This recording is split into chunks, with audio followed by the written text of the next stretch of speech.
नमस्कार सर्वांना. रिसेंटली मला शुभम बायको या विषयावर कविता बनव असं म्हणला होता. मुळात तर मी फेमिनिस्ट आहे, त्यामुळे आत्ताच्या जगात वावरणारी बायको असा हा कवितेचा विषय असू शकतो. तर कविता ऐका. बायको म्हणजे नक्की काय असा एक प्रश्न पडला. बायको म्हणजे नक्की काय असा एक प्रश्न पडला. त्या एका विचाराने एवढा मोठा विषय वाढला. पूर्वी म्हणे तिला फक्त चूल आणि मूल असायचं.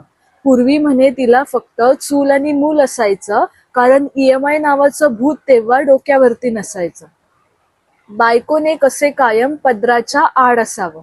बायकोने कसं कायम पदराच्या आड असावं. कोणी काही बोललं तरी तिने मात्र गप्प बसावं. ट्रेन मधल्या गर्दीत आता ती पदर कसा धरायची. ट्रेन मधल्या गर्दीत आता ती पदर कसा धरायची. गप्प बसली ती तर बोलणारी तोंड बंद कोणी करायची. रांधावाडा उष्टी काढा एवढाच संसार असायचा. रांधावाडा उष्टी काढा एवढाच संसार असायचा. स्वतःला देण्यासाठी तिच्याकडे वेळच नसायचा. अजून सुद्धा हे सगळं करते ते बाईच्या जन्मालाच लिहिलंय. अजून सुद्धा हे सगळं करते ते बाईच्या जन्मालाच लिहिलंय. पण आता जरा नीट बघा, बाईने तिच्यासोबत जग किती पुढे नेलंय. नवरा तिचा काम करतो म्हणून म्हणे थकून येतो.